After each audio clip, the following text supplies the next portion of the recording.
Like to call to order the Parks and Public Works Committee meeting for June 25th, 2024. Will the deputy clerk please call the roll? Hoffman, Here. Sherrick, Here. Hoffman, Here. Johnson. Here. And Roach. Here. Let the record show that we have Ms. Kimball online. She's unfortunately contagious today, so we'll. Contagious. I think she can speak but not vote. Is that the rule with the number? I can't remember now. So typically, yeah, you can't participate via Zoom. I mean, there are exceptions if somebody were to, request some sort of like reasonable accommodation. Oh, for that's some right. sort of a, so. In absence of that, we don't have that. Okay, so Nancy, we'll be happy to have you on, but unfortunately, we can't let you offer comment today. All right, with that, we have a public comment session. I do not see anybody in the gallery or online, so I think it's safe to close the public comment session. What? Here we go. prepared today. Do you want to make a public comment, Keith? Wants it. Moscow and 7 years ago. Yeah, certainly Nancy could speak during public comment if she had comments and. No, we go. she's a public. Nancy, you are able to speak in public comment if you have anything on the agenda that you would like to discuss. I don't. I'm fine. Thank you. I hope you're feeling better. Thanks for joining us. Yes. Okay, with that, we'll move on to item 6A, Department of Public Works. Three. Approval agenda. Approval of agenda. I already got down to public comment. She wants out. I don't know why, yeah. Well, it seems like I was just here. I was That's- literally thinking, I'm like. I apologize. I know. missed some. You're right, I'm motoring through it. We are on item 3, approval of agenda. Can I get a motion to approve the agenda from last? I move to approve the June 25th, 2024 agenda for the Parks and Public Works Committee. Second. Motion by Hoffman, second Cherrick. All in favor, please say yes. Yes. Yes. Yes. Any opposed? Okay. Approval of minutes for the regular meeting, May 28th, 2024. Can I get a motion to approve last month's minutes? I make a motion to approve Parks and Public Works minutes from May 28th, 2024. Second. Motion Johnson, second Cherrick. All in favor, please say yes. Any opposed? Okay. Now we're going to fly by the public comment. My apologies. Out of it. All right. Item 6A, review and discussion, DPW updates. We have Mr. Herbert in the house. Yeah, thank you. I don't have a whole lot, of extravagant information for you. It's kind of this time of year, everything's kind of up and off the ground and running. So a lot of our activities are focused on maintenance. So brush and leaf collection, a lot of residential requests for service, tree trimming, that type of thing.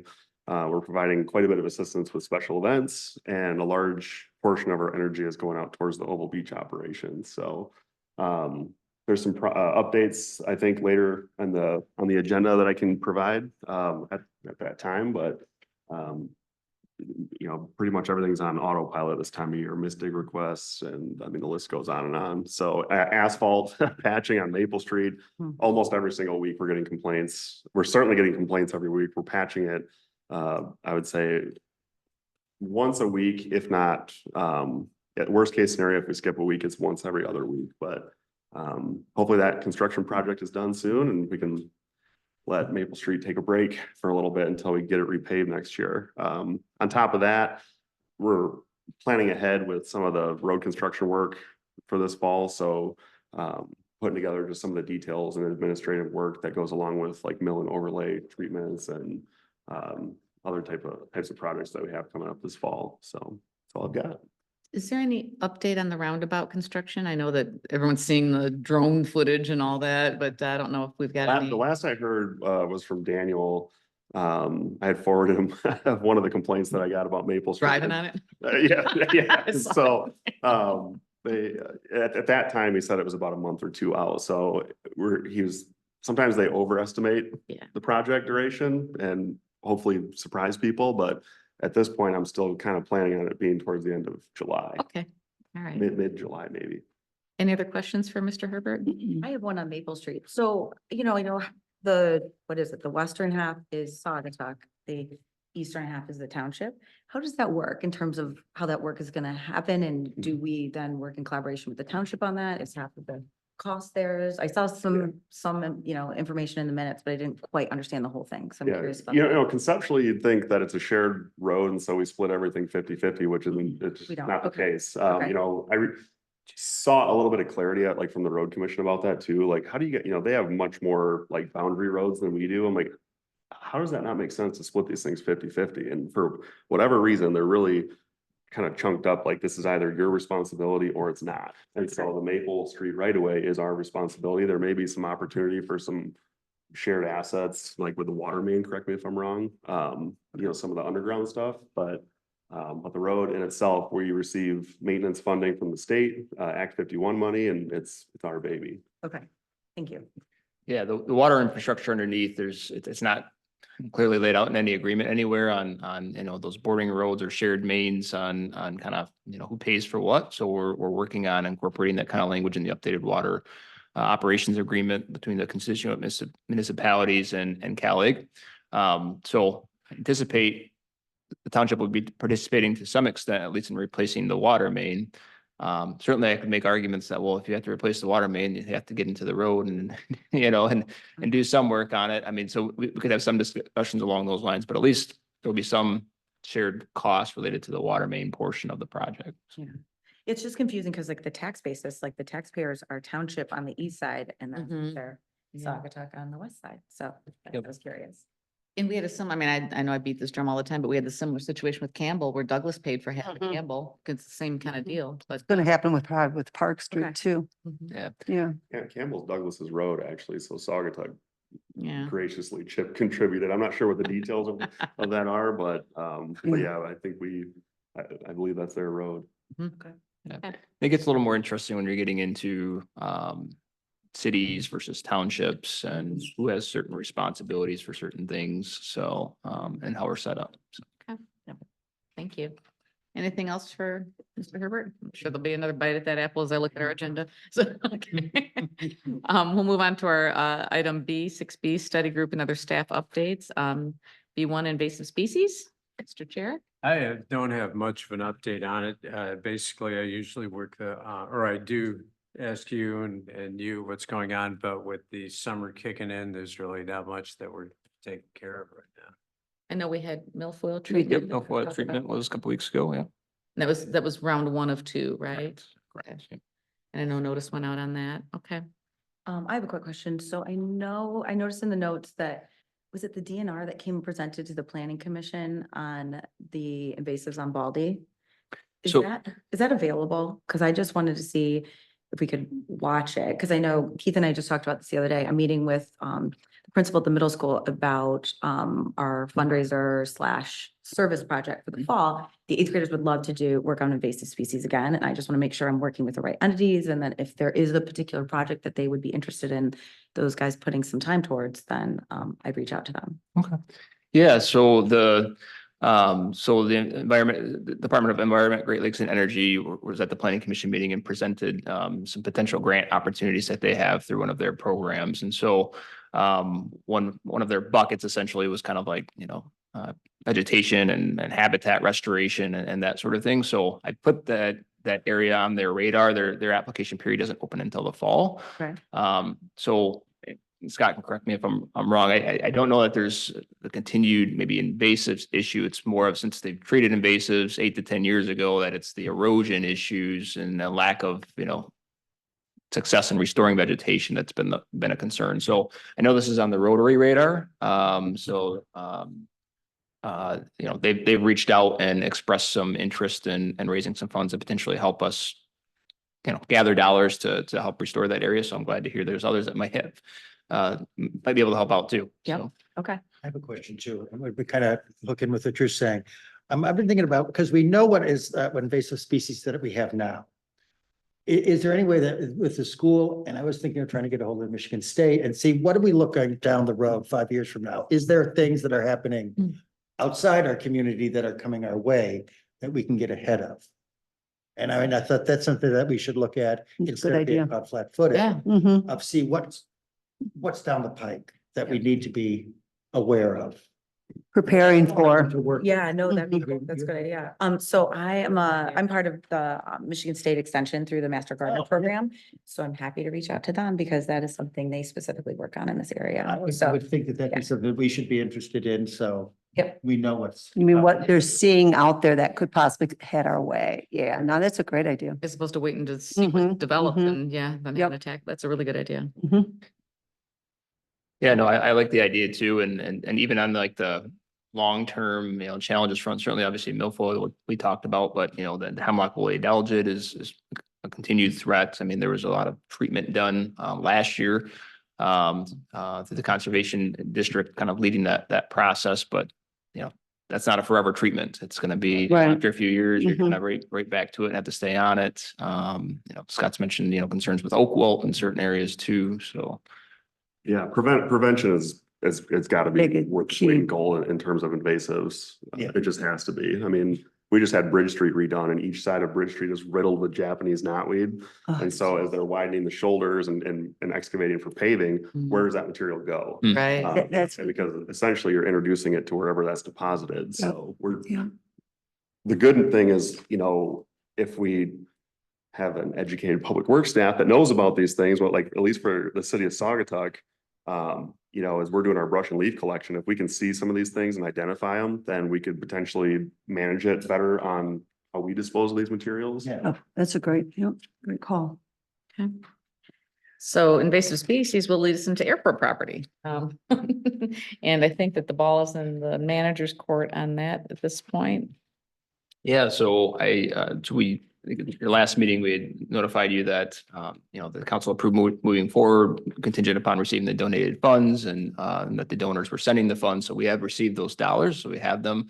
So I've been in touch with the Outdoor Discovery Center to kind of discuss next steps.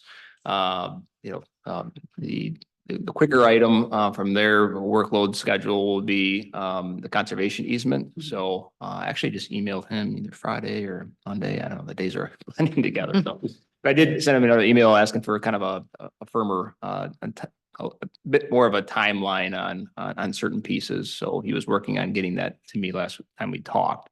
So conservation easement will be, sooner rather than later as far as working through those pieces. It will involve a survey of the property and actually getting, clearly delineated lines and amounts of space. Next steps then would be kind of working on those trail and parking lot improvements and trailheads and invasives, which is, last he indicated, falls most likely spring kind of a project for them with current workload.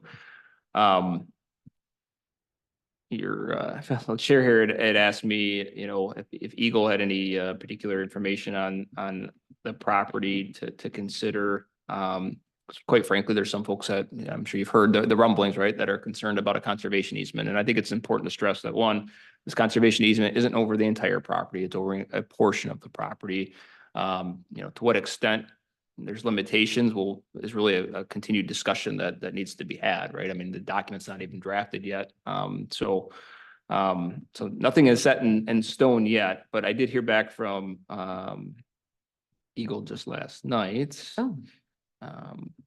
Which is the fastest I've heard from them. So I really appreciate John Beha's responsiveness. He was at a conference yesterday and emailing me about this. So That's great.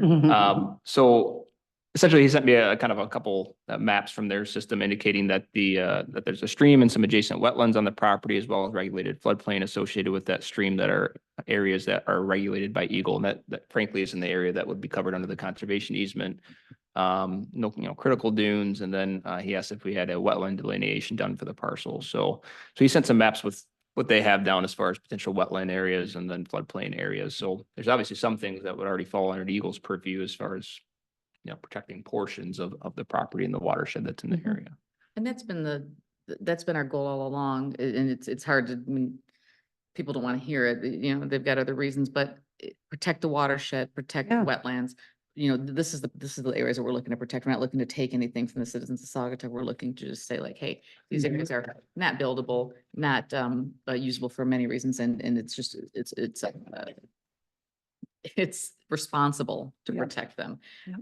But yeah, it'd be nice if we could get this together because it would take down the temperature on some of these things, you know, and if people want to be willfully uninformed, I mean, I heard more last night about, you know, the landfill that's going to leach in, you know, we've had testing done at the landfill, we've had testing done at the airport property, we're on top of it. If you choose to pop off without having informed yourself, I guess that you're right, but it's unfortunate and it'd be nice if we could just get some of the stuff tightened up so we can present that definitively as opposed to having to listen to the pushback on something that doesn't exist. If I could, Madam Chair, I know we didn't have this, I'm sorry, coffee went down the wrong way. Says the airport property kind of, you know, the landfill properties nearby, if I could just maybe update on that too. So, you know, where the council was willing to move forward, but kind of, you know, obviously there's some due diligence, as you recall, that needed to be done to really evaluate the landfill property and whether or not it was suitable for trails and safe and that sort of thing. Some methane testing, making sure that the landfill cap stayed intact and was protected going forward. So got an engineering proposal from our city engineers on kind of what some of those costs would be. They kind of gave me the first step of that, which would need to be done to kind of maybe determine a broader scope. Shared that with the township and Daniel shared that with the township's park and rec board, which indicated they'd be willing to share in half of the due diligence cost. So probably need to circle back with him and you know, either formalize an agreement or something that at least kind of outlines the responsibilities and then kind of move that forward, but it's being worked on. And these are separate items. I mean, the airport, Yep. you know, we do Right. this independently. So yeah, to be, just again, to reiterate, or if anyone wants to watch us online, the airport property is separate from the township wants to participate with the former landfill to have some trails there for cross-country and the airport property is completely separate issues. So, okay, thank you. Is there, I'm also back to what you'd said about business owners, you know, being a little hair on fire. Isn't there an argument you made that any kind of improvement and any kind of expansion of our trails, et cetera, is a boon for the business? I mean, that's gonna I bring more think so. people. I mean, isn't that Yeah, argument? that's my valid argument is argument? that people come here to go to the trails and to see the natural beauty. So, And and it it's would not be just, sensible for them to get behind it in terms of. yeah, I think so. So. You know, we have such little open space left Yeah. and it's going fast for development. So Yes. it's 100% what we're doing is right, in my opinion. I'm not sure that the arguments are that sincere. I think it's something to just hang on to and beat the drum on. Sky is green. Yeah, Yeah. exactly. So, But right. thank you for the clarification. That is- Alexa. yes, It's it's very very helpful, important. and I'll It look is. forward to seeing that once it Yeah. comes through. absolutely. Okay, Blue Star Multimodal. Well, Plan. actually, I got more. I'll bore you Sorry? to tears with the airport property. You can't bore me on the airport property. So I went out there this morning, before the winds kicked up. I was out there at 5:45 before the wind kicked up and I had to actually run out because the wind kicked up and it started pouring. I sent the pictures of my rain drenched pants while they were off. I didn't wait, I wasn't Hands wearing. off, not the body. You might have seen my feet. To be clear, he's sending Kelly and myself the pictures of his pants this morning. Interesting one, guys. I was so. and, Keep it you know, PG. What's PG? But, all right, so to tell you about this morning, then I'm gonna backtrack. So we have house runs out there, okay? And so these house runs, and I did sound recordings, and I want to tell you, these house runs came from a really interesting part of the world, besides being the ones around here, but they migrate. So we have house runs from the Dominican Republic out there, St. Lucia, St. Vincent, Grenada, and Cozumel. Hmm. And that are migrating through here, and some will stay, some will don't, some will hang out with the northern house runs. Who knows what they do, but I won't go into that. But so, you know, but I recorded like 10 species out there without going into the calls of the juveniles before I had to leave. I did see a deer and a rabbit. So, I saw that in my front yard this morning. I'm not impressed with that. all right. In my garden. So, and I was out there on May 31st, which the migration happens from Central and South America all the way up to Canada. And it starts in basically March 1st and goes through June 15th. And I'm really sorry that the two people that speak the most, who don't like wildlife, aren't here in the audience today without naming names. But they know who they are. So on March 31st, when I was out there, we had 39 different species, 98 different calls, 12 calls from juveniles, and they came from everywhere from Mexico, Central America, and South America that early. Red-winged blackbirds come from everywhere. They're just super, super interesting. We're actually kind of a habitat breeding ground for red-winged blackbirds. I mean, there's gazillions up here because of the river. Should I really bore you with the names of the species? All right, we've got northern cardinals, we've got American robins, American crows. And these are birds that were there and were flying overhead. Ring-billed gulls, 6 different kinds of dark-eyed juncos, brown-headed cowbirds, 3 different kinds of red-winged blackbirds, even though they all look the same. Blue jays, 4 different kinds of white-breasted nuthatches, which were basically from Mexico. And it said some from California, but that's hard to say because unless they fly south and then fly north, it's hard to get over the Rockies. Pileated woodpeckers, house finches, downy woodpeckers, Canadian geese, tufted titmice, mouse, black-capped chickadees, 2 kinds of northern flickers from Guatemala and Cuba, red-bellied woodpeckers. We actually had almost all 5 species of woodpeckers. Yeah. We've got sandhill cranes, but we're a flyway for the sandhills. They just go back and forth, back and forth. We actually have in Fenville probably a stationary group of over 100 sandhill cranes that live here all winter. Golden crowned kinglets, hairy woodpeckers, 5 different kinds of hairy woodpeckers, eastern, Rocky Mountains, Pacific, southern Mexico, and Costa Rican, eastern towhees, and mourning doves. That's, all the official records right here. So that's what's going on in there. And, I also wanted to touch base with and I know I don't know if we've talked about this or it's been presented to people who think that there's not a dollar evaluation for actually not developing the property. Besides the carbon capture. But I'll briefly explain what was in the report created, I believe the ODC network. Outdoor Discovery Center came up with this. And I'll quote it. This relatively large tract of forest acts as a significant carbon sink in the community. The tree cover alone stores over 5,000 metric tons of carbon, or the equivalent to approximately 20,000 metric tons of CO2. The social cost of this quantity of carbon is to be upwards to $900,000 each year. So it's amazing what the quality of life actually, and the pollutants it takes out of the air and the oxygen it puts into the air. It doesn't take into account the soil-based carbon sequestration that were not included in this report. It basically, the existing canopy has the potential to remove over 12,000 pounds of air pollution every year. And this is where that gets really interesting if you're into this kind of stuff. But what's taken out of the air is carbon monoxide, nitrogen dioxide, ozone, sulfur dioxide, whole bunch of particle matter microns, under 2.5 and under 10. And then it talks about benefits and the amount of gallons, the hydrological value of the existing canopy.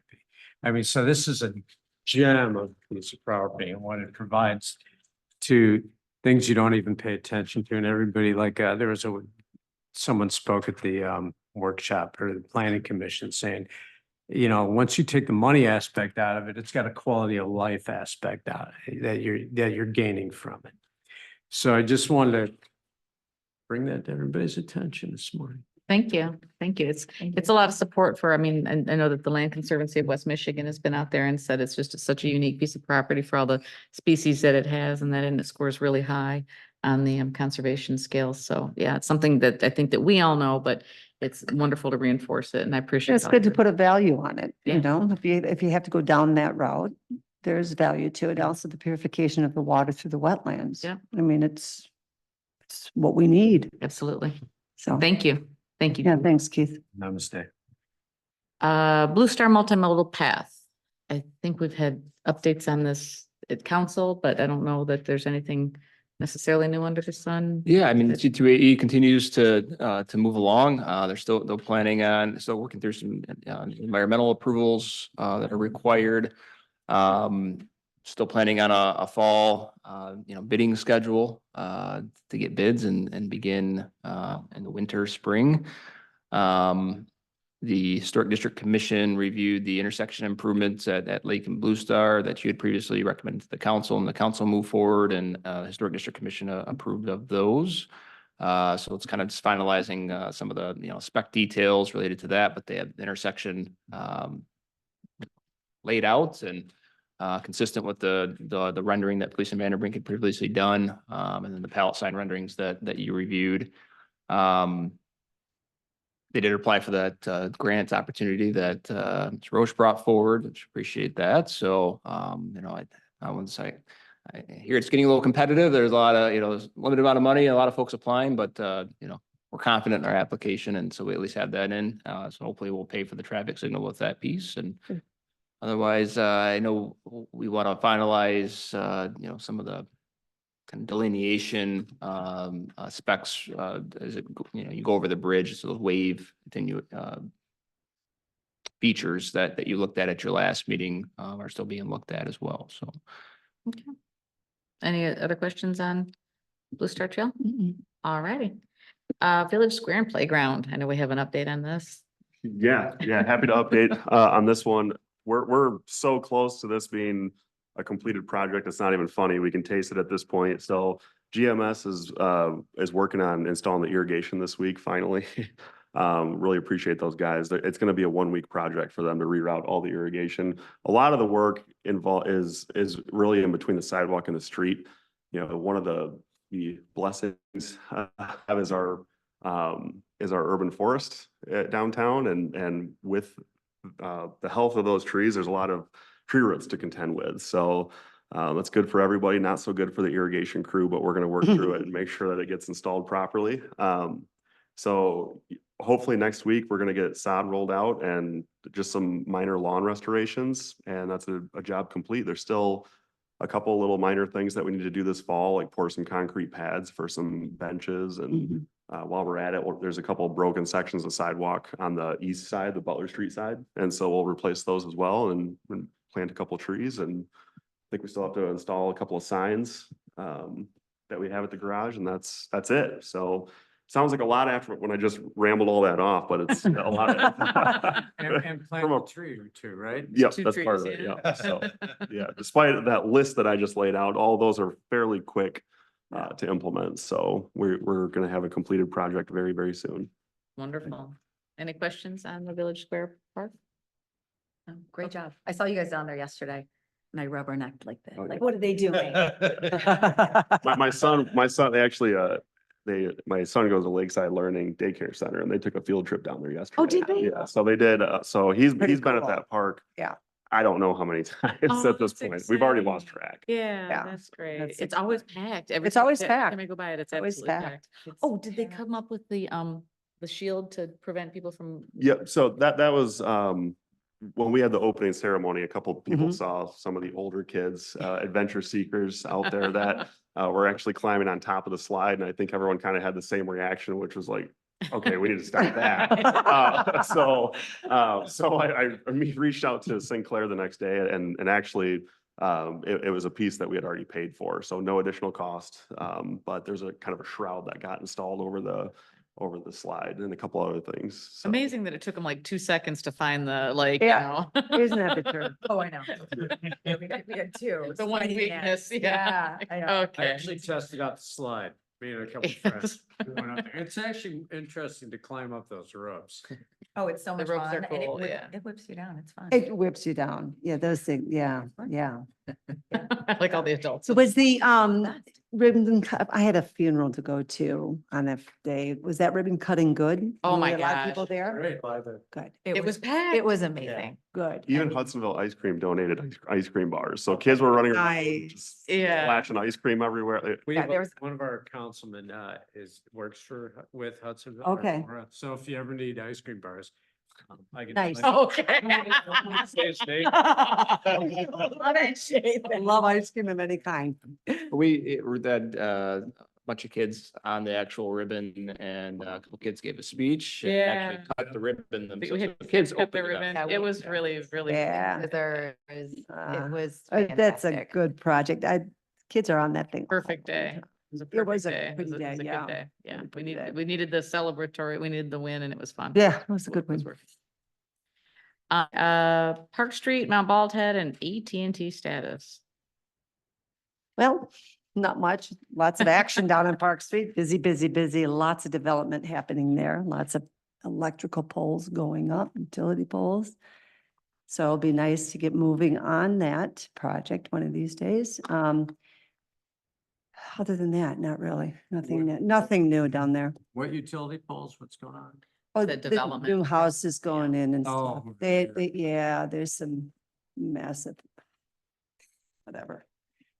But I was wondering down at the museum, who, does the History Center still maintain that? Do you know about Their, that? their lease, agreement states that they're responsible for the maintenance. Yeah, that's pretty shabby looking there. Yeah. I don't know if we can maybe connect with them and ask them to do something, because I know that when I worked for the History Center or was volunteering there, we had a group that would go and clean it up. It just doesn't seem like it's been happening. It looks a little like it's forgotten. So if we can maybe Mike connect with Economist them. really kept on it for a lot of years. It was We were lucky to awesome, have him. awesome. Yeah, and he just can't do it. And I thought that they hired a company to take care of it, but it just seems a little.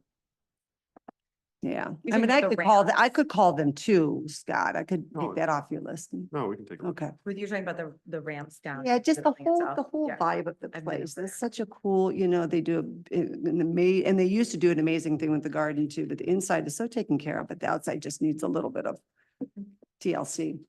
I don't know, do we have anything on Mount Bald Head or AT&T? I don't know if there's anything new. Yeah, there. a few just kind of brief updates as it relates to Park Street, that northern section of Park Street, consumers are still planning on burying the power lines. They just had reached out, I don't know, a couple weeks ago asking, I don't know, what some plans they're looking at, and so they're still moving ahead and we'll be starting soon, I'm sure, actually on that. City Council did approve next fiscal year's budget, which includes, kind of further evaluation of Park Street and, making it more pedestrian friendly. Kind of taking that next step, in study. So, at some point we'll kick that off. As we get into next fiscal year.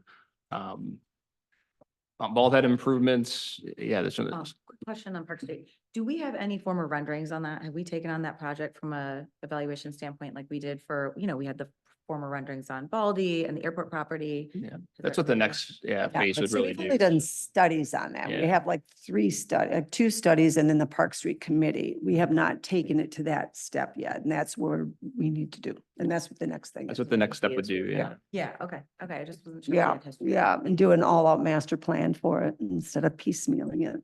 Okay, You thank know, you. I need a good landscape. On Bald Head, I architect know on we that. had actually just had couple folks reach out this morning with some concerns about some steps that need some work and that sort of thing. So I'm sure Scott's team will be Always. take a look at that. Certainly the upper platform, I mean, engineers have started that work and same with the bathrooms. And then AT&T status, we continue to try to get through our State Historic Preservation Office approvals, or AT&T does, I should say. I actually have another meeting scheduled with them either Wednesday or Thursday for some additional follow-up questions to help their consultants prepare a response. So Okay, Good. And did the bathrooms get pushed through in their original format that we approved, or have there been any? it's changes? only approved and went to council. Yep. All right, Maple Street, I don't know who wants to take this one. Yeah, Scott kind of updated you on kind of trying to keep it together in the meantime. At your last meeting, kind of indicated we had an engineering proposal to kind of move next step on that as well. And so the City Council did recently approve moving forward with further engineering work to get that, right now, $2.5 million project underway. So it's going to be a long project and several steps involved. So that work is kicking off and hopefully that roundabout's done soon. At least take the pressure off, right? So, yeah. So not sure if this is a good spot to interject it, but there's something that I wanted to bring to the attention of the committee and it just wasn't in time for this agenda, but just regarding streets, we had a situation come up and it shows that we need to maybe address this in a different way. So on Mary Street, the easement between, so there's a sidewalk and then there's trees and dirt. And there's a property owner there that always puts their picnic tables there. And so she had applied to have some hardscaping installed. You know, we'd gone back and forth on things and long story short, they're gonna have to pull that out. What they did was done unauthorized or whatever, but it just leads itself to the discussion that we should have kind of a policy, like what goes in if we're gonna take something, what's in there right now, and it's next to Wix, but what's in there right now is like a lot of shredded bark and stuff that she was putting in. For planning, you have to have hardscape there if you're gonna set something on it. So it's part of our ordinance, not planning, it's part of our ordinance to see if you can list it on hardscaping. Then the question became, what should the hardscaping be? And who should do it? I mean, Commercial or residential? well, it's the city property. So and it's next to a commercial building. So it's next to Wix. It's on Mary Street. But it could be anywhere, right? It's like, so Right. when you look at it and you think like, so I understand the business owner's perspective, it's dirt and it's mulch and it doesn't look great anyway. Mhm. But do we leave it up to, I mean, I got home last night, was just thinking about like, do we leave it up to a private business to dictate what goes on the city property, or do we have a plan and then they can participate or not? I'm sorted that part out, or it's not necessarily to me to sort that out, obviously, but you know, what do we do? Do we do brick pavers? Do we do exposed aggregate? Does Parks suggest something? Parks BPW suggest something to council? Do we, you know, I think that we, along with DPW, should kind of have, I think something we that should have some says- control over it, yeah. if you look over it, One of the things, I don't believe in hardscape in between a sidewalk and the street, only because of drainage. so these are the kind of questions that come up. Yeah, Yeah. there's. and- Where and is it, Helen, again? This is right on Mary Street next to Wix, where they put the picnic tables. Got it, okay. And I don't really care if they put picnic tables out there, but it's the drainage. That's, and again, this is, so it doesn't need to be a topic for today, but I want to plant the seed and have you guys Okay. be thinking about it. I think it's something that I think it falls under our purview to kind Yep. of look at what that looks like. And obviously, you know, I mean, DPW has to, you know, really be the main driver for it, but And then do we maintain it too? yeah, You know, who so there's like maintains a- it? Who yeah. maintains it? Who's installed? But like right now, you know, the property owner went and took the liberty of installing some Yeah. brick pavers that don't look right. They're not even, I don't think that it should be up to No. a private property owner to put something on city property that isn't something that, you know, So there's not a patchwork of a.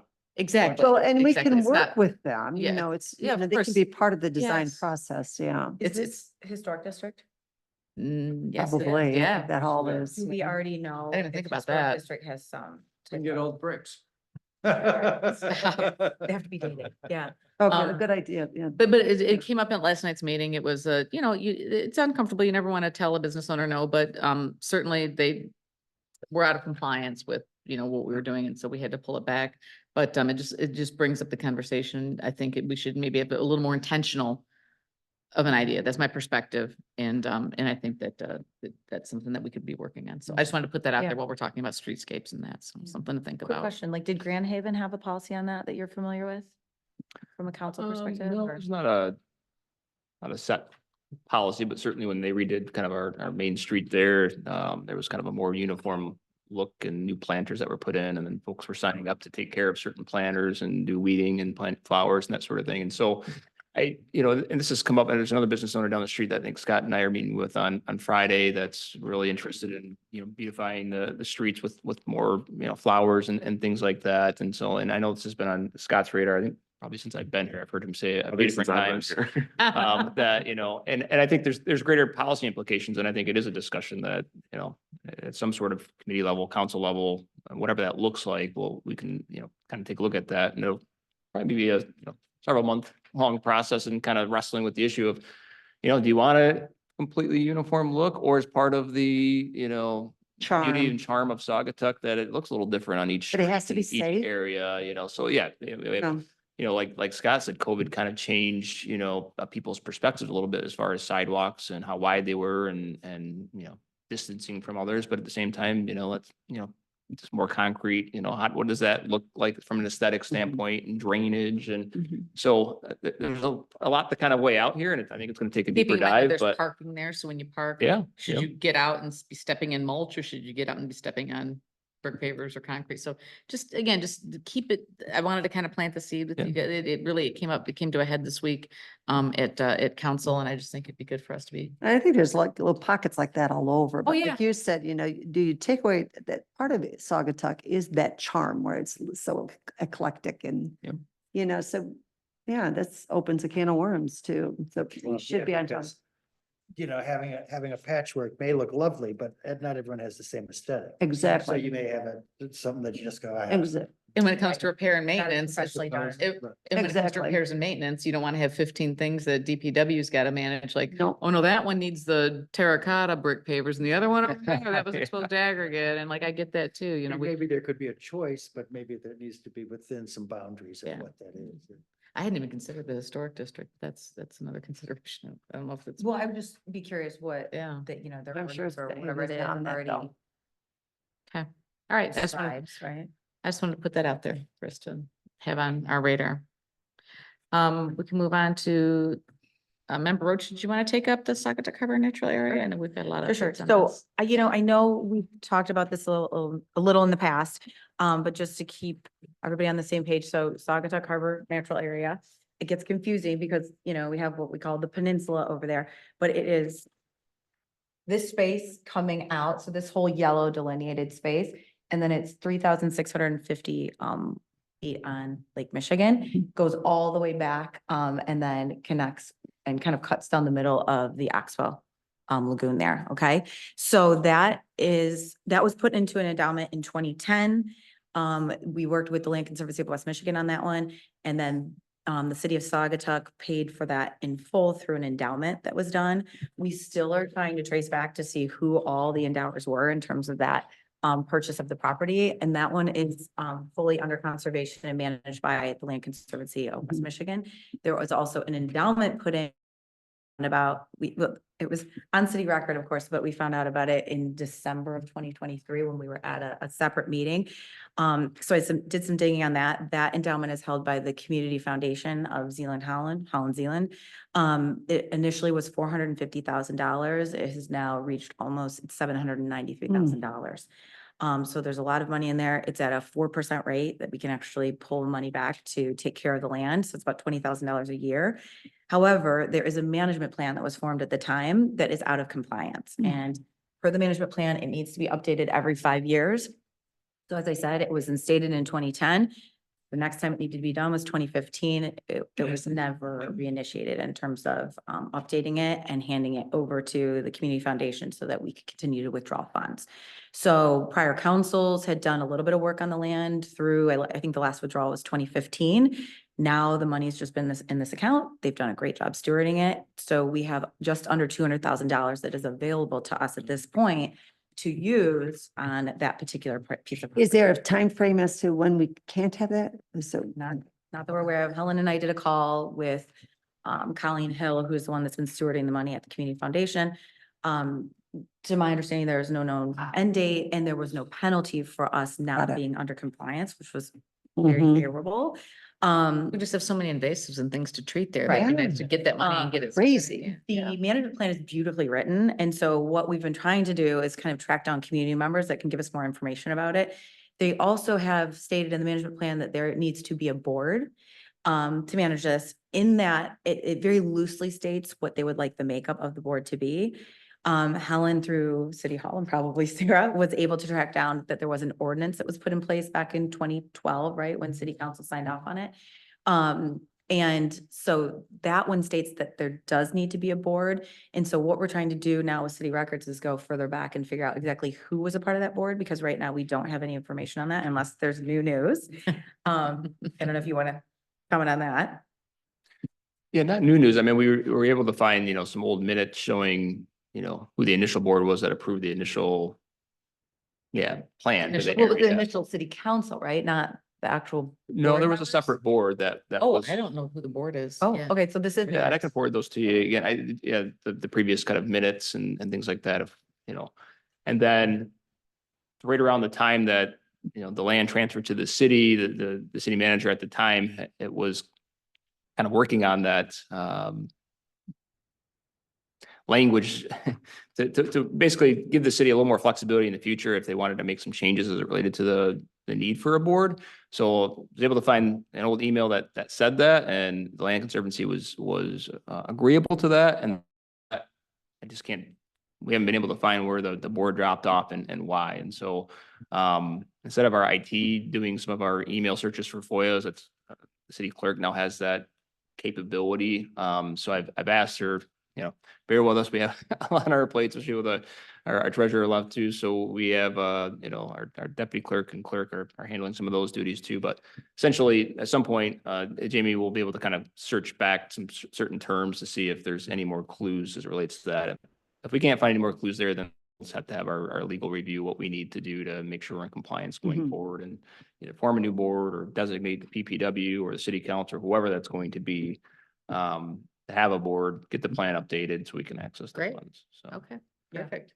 Yeah, so that's kind of where we're at. So Helen and I have taken a stab at sort of updating the management plan just to what we would say, hey, these are the things that are the priorities for us moving forward. But obviously, we would hand that off to whoever becomes part of this board. For the Sagatuck Harbor National Where is Park. that management plan? Can we read it or look at it? I Or can forward it. is, Yep. yeah, if you would Yeah. do that to Okay. email, Yeah. that'd be Yep. great. Yeah, Yeah. it's really well written.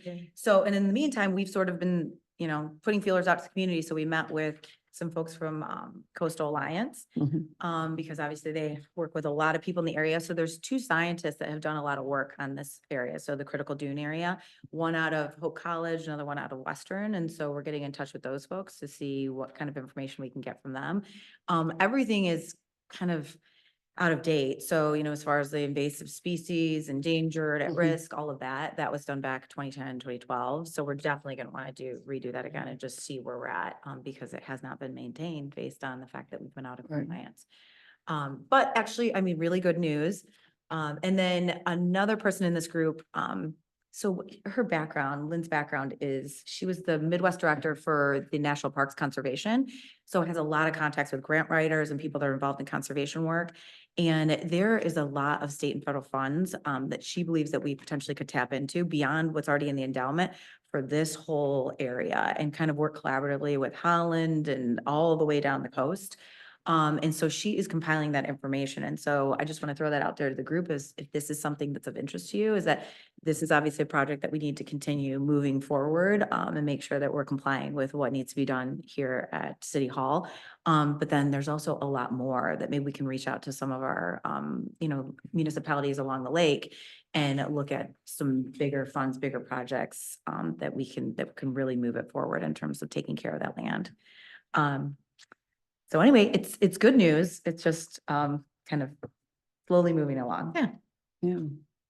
All right, great.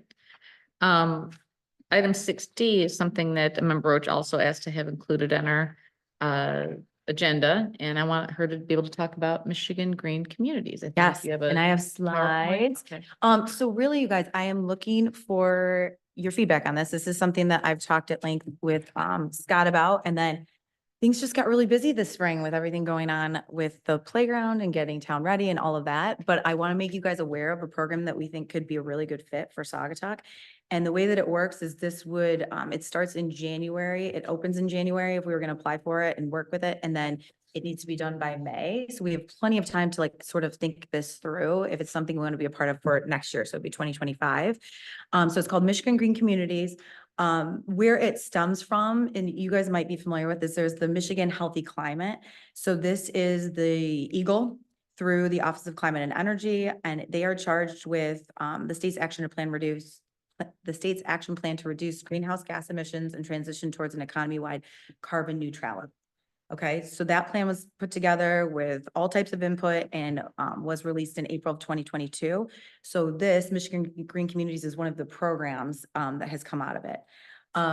So what is it? A sustainability benchmark networking and technical assistance program for municipalities and counties.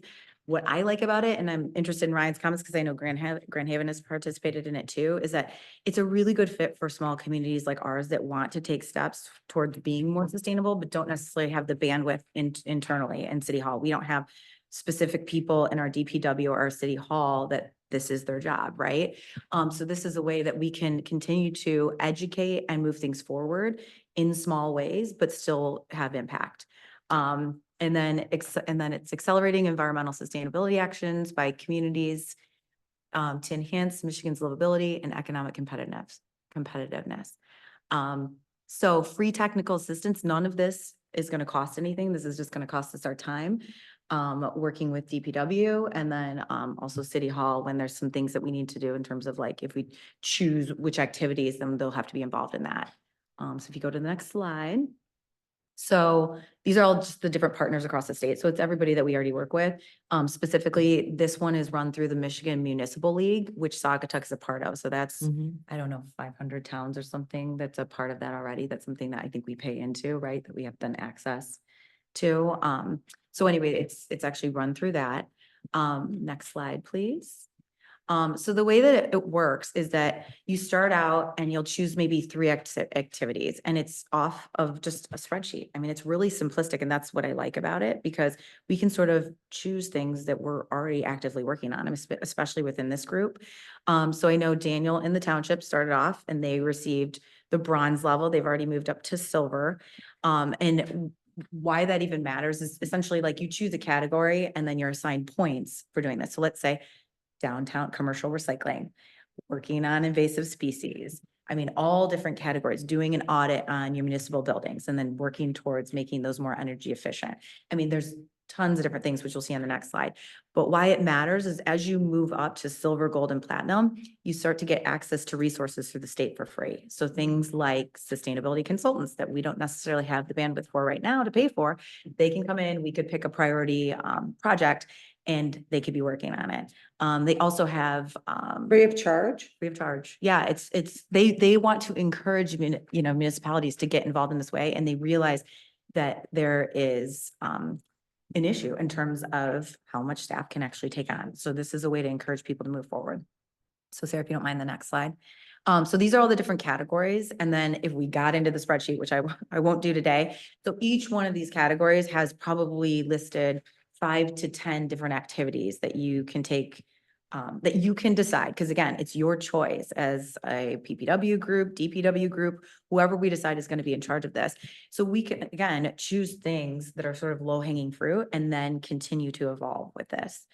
And then once you get into like the silver and up, you become you go from Michigan Green Communities to Catalyst Communities. And that's where you get into a lot more of the resources being available to you. Okay, next slide. So our other friends that are participating, the township's crushing this. They're doing a great job. Fenville, Holland, City of Granville, and then Grand Haven. Maybe that was Ryan that did that. Amazing. Okay, so I guess the point is lots of other people are doing it and lots of small municipalities have taken this on. Is Douglas part of this or have been, So it's not this- part of this, but I mean, have they been talking about it too? Or? I don't know. No? I don't know. And, so she put this deck together for me in March. So maybe they've talked about it since then, but this is fairly new information. He being So somebody from, this would be Michigan Green yeah, Communities. Okay. Danielle, who's head of the Michigan Communities. Okay, next slide. So like I mentioned, if you guys think this is a good idea, I think the next steps would be to present this to council and see how they feel about it as well. So reporting would open in January, ends in May. We create an account and then, like I said, there's this neat little spreadsheet and we would just decide, hey, these are things that we think are feasible. And, for me personally, I just think it just helps us start to walk the walk and move things forward and then makes it a little bit more approachable. And then we would turn in those metrics. I fill out the spreadsheet and documentation for that. And then it's done in May. And then what I mentioned before is the technical assistant cohorts. So this is kind of a cool thing where, you know, if somebody's really interested in our group, we can jump on these calls. So essentially there's a brain trust there. And so we can get together with what other municipalities of our size, with some of our challenges are doing and see how they're able to kind of work through some of these things. What kind of budget are they putting forward for this to be able to check off some of these things? How are they working with their DPWs, things like that? And then as you move up, there's more funding opportunities and more resources. And I think, yeah, okay, so then this is this nice little spreadsheet that I was talking about. So everything is done really well, really simply. And then they have a whole website. So I will be happy if you guys are interested to send that off to you. You can sort of take your time, look through it and give your feedback. And that. Oh, so then these are the steps. Register, assess our city activities and find out what we want to be part of. And then. I would anticipate, I'm sorry, No, Never. that's it. I would anticipate the questions coming back from council to be like, how much staff time and time, effort and expense would go into this. So I don't know if Yep. you can speak to Grand Haven if they've, how they did with that, or not to put you on the spot if you know. More staff time. Worse than. So it was a balance. I mean, so Grand Haven started off with like a silver status. And this was something that we had formed a separate sustainability and energy committee that really is a committee that's there to kind of advise the city manager, not necessarily the city council directly. So yeah, and Kelly explained it very well. Essentially, you know, first year is probably more like a baseline. Where are we at?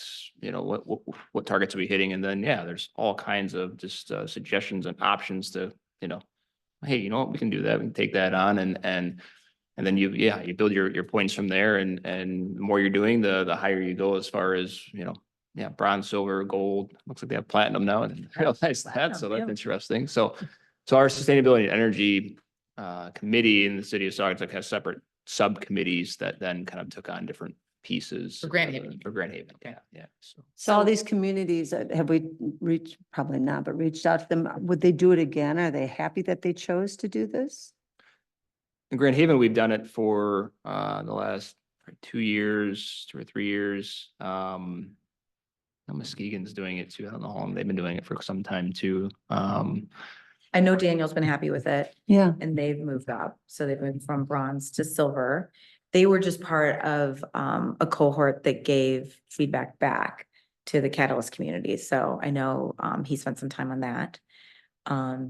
So are they, like in Grand Haven, does the council work with this or does the Public Works Department take this on, or is that what we would take this on? Yeah, we wouldn't have to deal with That would be the council. Would we have to question. do Yeah. that? Where do we want to? Yeah, where Well, would I it think go? some 'Cause of- it sounds great. Yeah, I mean, some of what you're doing through this program does have policy considerations involved and adopting ordinances in certain areas or policy. Like everything decisions, else things we like that. do. So some of them would involve certainly touch points with council. And I think it would be best certainly for the city council to, you know, indicate from a policy perspective, they want us to kind of pursue the goals and the things that are part of the My Green Communities Challenge.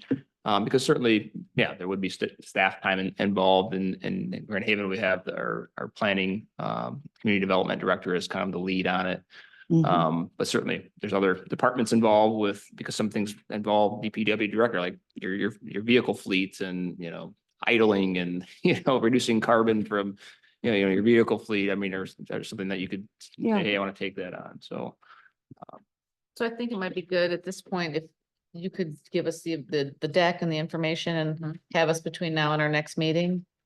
Look at it, look into it more. I mean, of all the members and back prepared to discuss it, and then maybe we can take a vote on it next time we meet to present it to council or. You to little the city. Energizer bunny, you.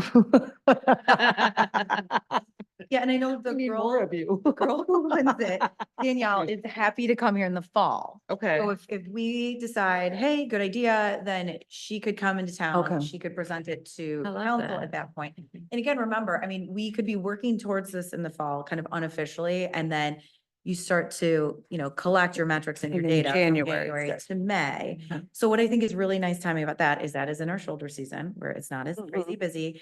And then we would have an idea sort of where we stand so that when council does their budget for June, we would have the ask be for this to be able to accomplish some of these things that are on here.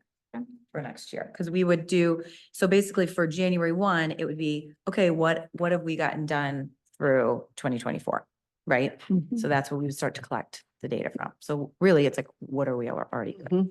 So, It does seem like, I mean, maybe I'm just pie in the sky, but it seems like the costs monetary are negligible, but even then we could also seek out partners. I know Rotary would have an interest in Mhm. propping something like this up, so we can talk about that too, but yeah. to me, the big thing that pops out is staff time, you know, when Yeah. I look at it, I Yeah. just. So the way I look at it, and tell me if this would be wrong, is that if we had a couple people on this committee committed to connecting with DPW when it's necessary to gather that, and then connecting with council / city hall, like, I think that would reduce that, Mm. right? Mhm. But, you know, that's more work for us. So, and then I don't know if you had comments, because I know we had talked about this before. Yeah, no, not a whole, I mean, I think you covered it really nicely. These are all ambitions that we obviously wish we had the Yeah, capacity right. for, right? And so, part of the reason, I mean, this speaks to the core of why I'm even involved in public works, is like, a lot of times we deal with, like materials management is one of the things on there, right? And so finally, you just kind of see the dirtiness of humanity, and being a part of public works, one of the benefits is that you can actually do something about it. And so like the mission is obvious to me, like, who could possibly be against this? But then again, it kind of boils down to Yeah. time management. Resources, yeah. So, Yeah, okay. Yeah. Also, I think that, yeah, I think we spend the next month looking at it and asking appropriate questions, and then Yeah. we're gonna put our next meeting. I will send the link out to you. All right, guys, thank you. And then send any questions back, and then I can get answers for Mm-hmm. anything from Danielle, who heads it up. Thank you. nice job. Excellent work. Okay, recycling bin pilot. This to Mr. Herbert. Hey, this is one thing that we're already doing, right? So this Yeah. kind of just goes right into Yeah. it. So if we can get some frequent flyer miles for things that we're already doing, then. Yeah, which we can, we can. But yeah, no, the pilot program is implemented. So the receptacles are out on the streets. We had I to get, didn't even see him yep, yet. they're Wow. out. So, that Mount Baldhead, the drugstore, and then Village Square. And now I got a little tour on my way home. When did they go in? This morning. I was like, I'm looking. Okay. This morning. So sometimes we operate best on deadlines, right? And so I'm like, oh, this is an agenda item. Missed this. How's it going? Right. So they get through all the trash. Three guns out there, right? Yeah, we've got a few out there. We had to order some special bags, just to have some color coding, like differentiation between the regular street trash Mhm. or the landfill trash, we'll call it, and the recycling. And so we've got 6 little Herbie Kirby bins from Republic Service that are not even dropped off yet. They're supposed to be dropped off this week. So basically what we have to do is we throw all the trash in the back of pickup trucks like we would anyway. The only difference is when we have the blue bags, we have to rip them open and dump them into the Herbie Kirby's, and off they go. So. Wonderful. Hey, That's gonna be a little learning experience, who follows the rules. yeah. Oh, Yeah, well, that's part of it. Again, I had some, Jack Brown is the municipal guy from Republic Services, and he gave me a lot of confidence in this because, we talked about contamination rates. If somebody walks by and throws an ice cream cone in this recycle bin, does that contaminate the whole thing? No, not necessarily. Part of it is gonna come down to like strategically placing these items. Like, we're probably not gonna put one in front of Kilwins. Mhm. Just some common sense approaches like that, but what we can do is, since we have a few of them out there, they're very sizable, and so we can kind of see how much are these things being utilized. And then as we're dumping them, we're not gonna necessarily sift through trash by any means, but as we're dumping them into these Herbie Kirby's, we can kind of get a glimpse of what's going in It's a there. drugstore, Mount Baldhead, and what's the third one? Village Square Playground. The script. Herbie Kirby. And Yep. as a The- reminder, we The did, wheel bins. Yeah, those are. did the restricted opening. So it's Yeah, just good.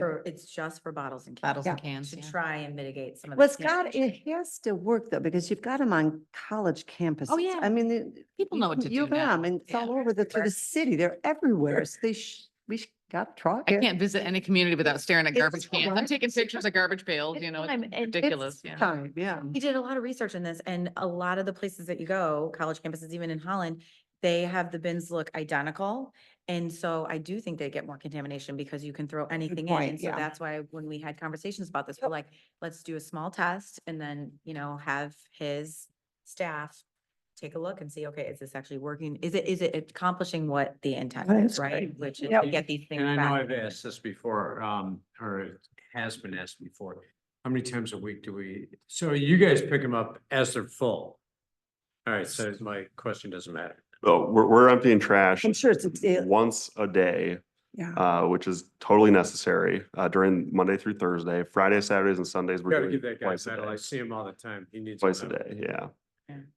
So, which, Keep the metal. No, the guys picking up those. Yeah. those guys do, yeah. Yeah, they do a For good sure. job. Yeah. You know, that was kind of one of the delays why we've had these receptacles for a little while now. Like one thing that we kind of evaluated really closely is like, should we have these receptacles out, but also have some sort of like educational piece on them? But then, you know, kind of reflected on that, like, no, people know what these are. Just get them out, see how it goes, and we'll solve problems as they come to us, not. It's a good idea. They have a sticker though?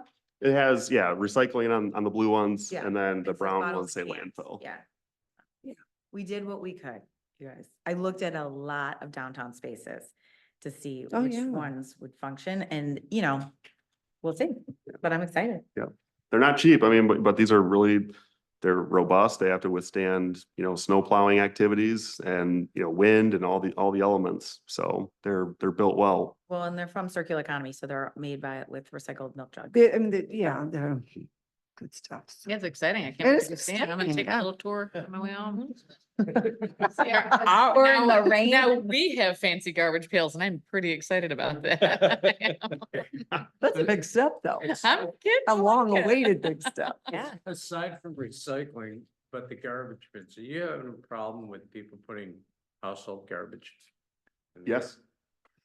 Yeah, we my do. gosh. Yeah, there's some apartments in town and even stores. They, you know, they might have they'll put bags of trash in the regular street bins. And so we've done some enforcement action on that. It sounds a little crazy, but, Alice's Put a Restaurant, camera that's on it. But I'll buy the camera. we have kind of, you know, like opened up the bags, and if there's like, you know, any identifying, you know, mail or something in there, then we've done some enforcement action on it. Recycling. Nice. We're gonna recycle your illegal trash. You left your trash. in our bin. Yeah, I mean, if it's like a noticeable thing, like we also receive a lot of like minor construction materials in Yeah. our bins too. Like you wouldn't think it, but there's, you know, cinder blocks in these things and roofing materials and, you know, that type of thing goes in these things all the time. And watermelon rinds, so many watermelon rinds. They're so heavy. Or twigs or, you know, garden stuff, I would imagine. too. Composting. All right, we're getting off topic. Are we done here with the recycle let's- bin? All right, good. We're gonna move on to Oval Beach. And I think this is just on here because we had so much of a kerfuffle. And so, I mean, I know most of us are aware of the update, but if Scott or the city manager wants to. Yeah, I mean, last week we were notified, well, back up a little bit. So the health department does regular E. coli testing at the beach as part of a larger program through Eagle. And last week we had a very high E. coli reading from that regular testing. And so they notified us of the result and put in it.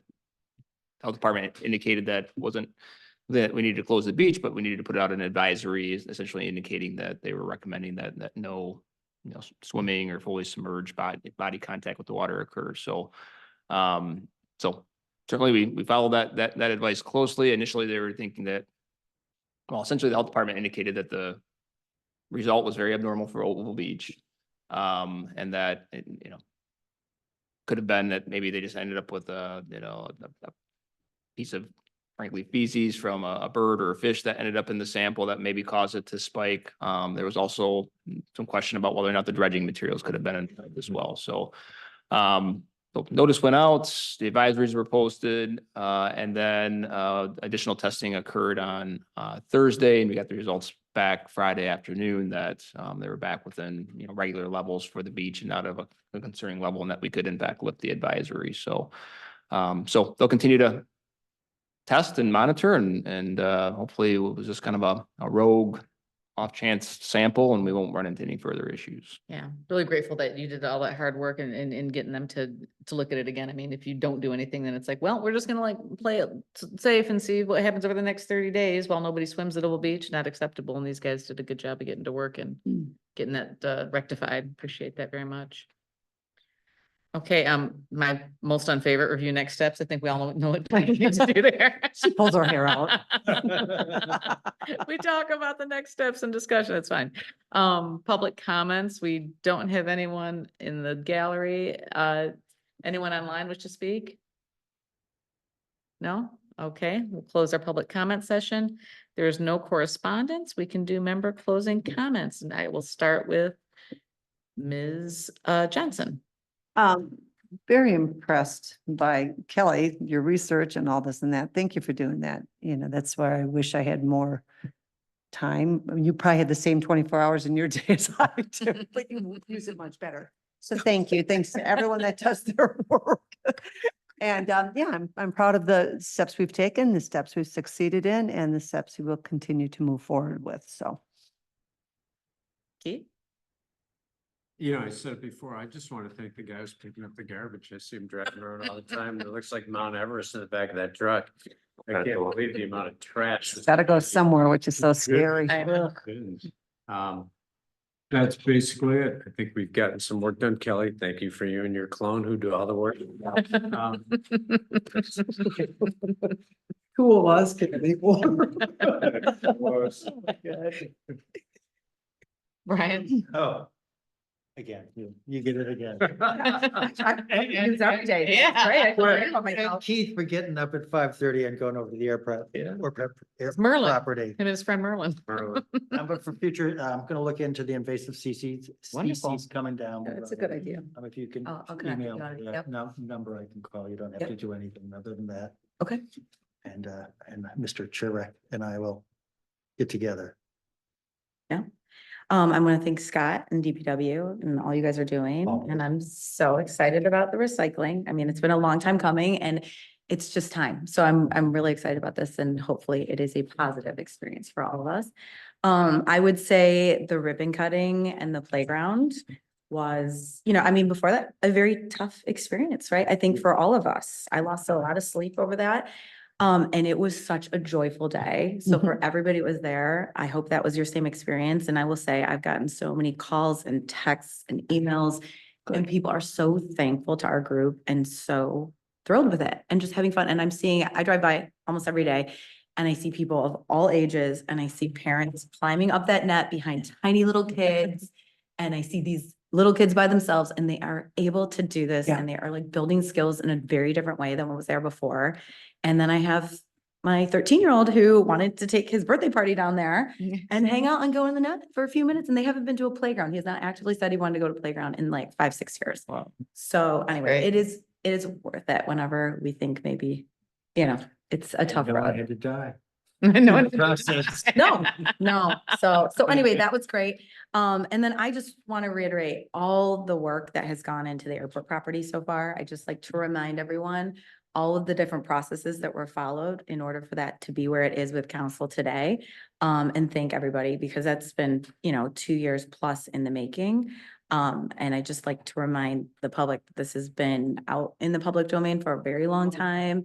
And, you know, all of the work and the process was followed properly. And obviously now it's with council and with City Hall. And I want to reiterate what Keith said in terms of it's a super special piece of property. And if you ask anybody who's involved with green spaces in the area, it's the last of its kind, last continuous 170 acres in the whole portion of this area. And so I think it very much is something that is special and should maintain its green space.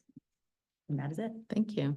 So I want to continue on a couple of those themes and I want people here, everyone here to remember, we're working hard and how discouraging it was with the playground.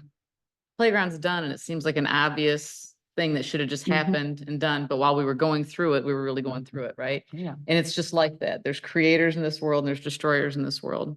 We're creators. We're working on something at the airport property. We've got work to do. And it's hard when you hear the pushback and you hear you know, there's a million things that you can look at and it's easy to focus on that, but you can't do that. You got to put your head down and keep working because we're going to be at the other end, just like we are on the other end of the playground and see how easy and obvious it feels like. Yeah. We're going to be at the other end like that with airport property. Saugatuck Harbor Natural Area. You don't think that people went through some stuff to get that to the place that it needed to be, but it's there. everything that has happened, someone has had to bust their ass to make sure that it did, and it came through the right way. And that's what we're doing now. We're building something.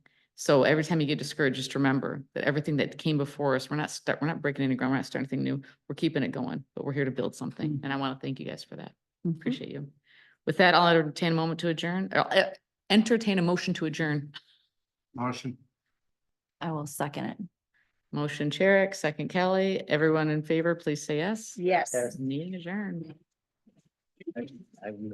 Oh, hey. I know. I'm gonna grab back my garbage pail. Out. You put them into this morning. Look at these I these old places, you're gonna look at all infrastructure. I think a little Stormwater that, the sidewalk, look at that paper they have. I know, it's so hard. All that drinking fountains And I this don't like way. when they do a drink, you know, I don't care about the drinking fountain, but I do like a filling Yeah. station. The lighting in the city, there's all these things that like Lisa teases me all the time. She's like, why are you looking at all this? No, it's a thing. It's a I take thing. pictures. Yeah. and- Dude. Yeah. So they have good. It's got a piece of our